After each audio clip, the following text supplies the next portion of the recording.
જય શ્રી કૃષ્ણ. અહીંયા ઉપસ્થિત માન્ય સીઓ સર, પ્રિન્સિપલ સર અને શિક્ષકો તથા વહાલા વિદ્યાર્થી મિત્રો, આજે અમે સીએનસી 04 ના વિદ્યાર્થીઓ હોળી વિશે વાત કરવાના છીએ, તો આપ સૌ શાંતિથી સાંભળજો. હોળીનો તહેવાર ફાગણ મહિનામાં ઉજવવામાં આવે છે અને હોળીના દિવસે હોળિકા દહન કરવામાં આવે છે. હોળીના દિવસે લોકો અગ્નિ પ્રગટાવીને દુષ્ટતાના નાશનો પ્રતીક મનાવે છે. હોળીનો બીજા દિવસે ધૂળેટી મનાવવામાં આવે છે અને લોકો એકબીજાને રંગ અને ગુલાલ લગાવીને ધૂળેટી મનાવે છે. બાળકો પિચકારી ભરીને પિચકારીથી રમતા હોય છે, ખુશીઓથી નાચે ગાય છે. ભારતના વિવિધ ભાગોમાં હોળી અલગ રીતે ઉજવાય છે. ખાસ કરીને મથુરા અને વૃંદાવનમાં હોળી ખૂબ જ ભવ્ય રીતે ઉજવાય છે, કારણ કે એ સ્થળો શ્રી કૃષ્ણ ભગવાનના સ્થળો છે અને ત્યાં ભવ્ય રીતે હોળી ઉજવવામાં આવે છે. હોળી આપણે આનંદ અને ભાઈચારાનો સંદેશ આપે છે. હોળી ભારતનો ખૂબ જ લોકપ્રિય અને રંગીન તહેવાર છે. હોળી પ્રેમ, એકતા અને આનંદ સંદેશ આપે છે અને આ તહેવાર આપણે શીખવે છે કે ખરાબ હંમેશા સારાની જીત થાય છે. હોળી સંબંધમાં પ્રહલાદ અને હોલિકાની કથા સાથે જોડાયેલો છે. પ્રહલાદ ભગવાન અડંગ અને ભક્તિ રાખતો હતો. જ્યારે તેના પિતા તેને ભગવાનની ભક્તિ જોડવા કહેતા હોલિકા તેને આગમાં બેસાડી દીધો, પરંતુ પ્રહલાદ બચી ગયો અને હોલિકા દહન થઈ ગઈ. તેથી હોળી સત્ય અને ભક્તિનું જીતનું પ્રતીક છે. હોળીના દિવસે લોકો બીજા અને રંગ લગાવીને ખુશીઓ વહેંચે છે. જૂના મતભેદો ભૂલીને સૌ સાથે મળીને ઉજવણી કરે. હોળી અને પર્યાવરણ. હોળી આનંદનો તહેવાર છે, પરંતુ આપણે તેને પર્યાવરણને ધ્યાનમાં રાખીને ઉજવીએ છીએ. આજકાલ મેડિકલ વાળા રંગોથી ત્વચા અને આંખોને નુકસાન થાય છે.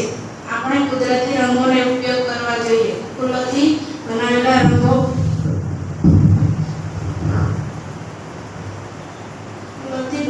રંગો અને ઓર્ગેનિક ગુલાલ આરોગ્ય માટે સારું છે, તેમજ પાણીનો બગાડ ન કરવો જોઈએ. હોળીને સાચો આનંદ રંગોમાંથી નહીં પણ પ્રેમ અને ખુશીમાં છે. જો આપણે પર્યાવરણની કાળજી લઈએ તો તહેવાર વધુ સારો સંદેશ. હોળી માત્ર રંગોનો તહેવાર નથી, પરંતુ સંબંધોને મજબૂત બનાવવાનો દિવસ છે. હોળીના દિવસે લોકો દુશ્મની ભૂલીને એકબીજાને માફ કરે છે. આ તહેવાર આપણને શીખવે છે કે જીવનમાં રંગો જેવા વિવિધ અનુભવો આવે છે, ક્યારેક ખુશી, ક્યારેક દુઃખ, પરંતુ અંતે પ્રેમ અને સત્ય જ જીતે છે. હોળીનો તહેવાર આપણને સહનશીલતા, એકતા અને ભાઈચારાનો પાઠ ભણાવે છે.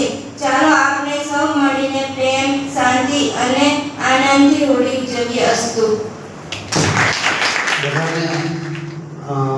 ઘરે જવાનું ઉમંગમાં છે બધા, બરાબર? શેના લીધે? હોળીના લીધે. તો હોળી જે તહેવાર છે એના વિશે આપણે થોડી ઘણી બધી આપણી માન્યતાઓ છે, એમાં પણ આપણને થોડો આપણે સુધારો કરીએ કે ફાગણ સુદ પૂનમના દિવસે આ હોળી ઉજવવામાં આવે છે અને એવું કહેવાય છે કે પ્રકૃતિ સોળે કણાએ ખીલેલી હોય, એટલે કે વસંતના વધામણા આપણે કરવાના હોય છે. એ નિમિત્તે પણ હોળી આપણે ઉજવીએ છીએ. હિરણ્ય કશિપુ અને પ્રહલાદની વાર્તા બધાને ખબર હશે, બરાબર? તો હિરણ્ય એ સંસ્કૃત શબ્દ છે, એનું ગુજરાતી થાય છે સોનું, કે જેને બધી જગ્યાએ સોનું ભેગું કરી નાખવું, એટલે કે લાલચ, લોભ એ એટલું જ જેનામાં હોય એ હિરણ્ય કશિપુ કહેવાય. અને એને પાછું વરદાન પણ મળ્યું હતું કે એ રાત્રે ના મરી શકે, દિવસે ના મરી શકે, એને પશુ ના મારી શકે, એને કોઈ નર ના મારી શકે, એટલે માણસ ના મારી શકે. તો એ બધી કન્ડિશન બધી રાખી અને એને વરદાન દીધું હતું, બરાબર? પણ એને દુરુપયોગ કર્યો. એટલે પ્રહલાદ જે છે એને કીધું કે હું જ ભગવાન છું. એટલે કે જોવા જઈએ તો જે લોકો પાસે સત્તા, સંપત્તિ, પાવર, પૈસા એ બધું જે છે એ લોકોને જો એવું લાગતું હોય કે સર્વસ્વ છીએ અને ભગવાન જેવું કંઈ છે નહીં, તો એ પણ હિરણ્ય કશિપુ જ કહેવાય. અને ભગવાન એ બધું એને નહીં કરતા, મતલબ કે એ માન્ય હોતું નથી. અને એ જ રાક્ષસના ઘરે ભક્ત પુત્રનો જન્મ થાય છે, એટલે કોણ? પ્રહલાદ. હવે એની જે હિરણ્યકશિપુ હોય છે એના બહેન જે હોય છે એને પણ એક વરદાન હોય છે ભગવાન. કે શું વરદાન હોય? કે એને અગ્નિ વાળી શકે નહીં, પણ કન્ડિશન એપ્લાય એવી હતી કે એ સારા કામમાં ઉપયોગ કરે તો, અધર્મને સાથ આપે તો એ અગ્નિ એને બાળી નાખે. તો અહીંયા એવું જ થયું કે એ હિરણ્યકશિપુએ કીધું એ પ્રમાણે એ ખોળામાં લઈને બેસી ગઈ ને હોડીની અંદર એ પોતે પડી ગઈ અને જે પ્રહલાદ હોય એ બચી જાય છે. પણ આની શરૂઆત જે થઈ એ એવું હતું કે પ્રહલાદ માટે બધાને પ્રેમ હતો અને લોકોએ શું કર્યું કે આજે અગ્નિ પરીક્ષા છે કે હોળિકાના ખોળામાં બેસાડશે, છોકરો બિચારો મરી જશે, એટલે લોકોએ પોતાના ઘરે ઘરે ઘરે અગ્નિ પ્રગટાવ્યો અને એની પૂજા કરી અને અગ્નિદેવને એવું કીધું કે તમે આ જે પ્રહલાદ છે એને બચાવી લેજો. તો એ બધાની જે પ્રાર્થના છે એ ભેગી થઈ અને પ્રહલાદને બચાવ્યો. એવી રીતે પછી એ આખું જે ઘરે ઘરે જે થતું હતું એની જગ્યાએ બધા લોકોએ સમૂહમાં અગ્નિની પૂજા કરવા મળ્યા, જે અત્યારે આપણે આ સ્વરૂપે જોઈએ છે. એટલે કે પછી ભગવાને શું કર્યું, નરસિંહ અવતાર માં આવ્યા, એટલે કે નર પણ નહીં ને પશુ પણ નહીં, અને સંધ્યાકાળ એટલે કે નહીં દિવસ નહીં રાત્રિ, લોખંડ પણ નહીં ને લાકડું પણ નહીં, એટલે કે એના નખ જે છે એનાથી એનો વધ કર્યો.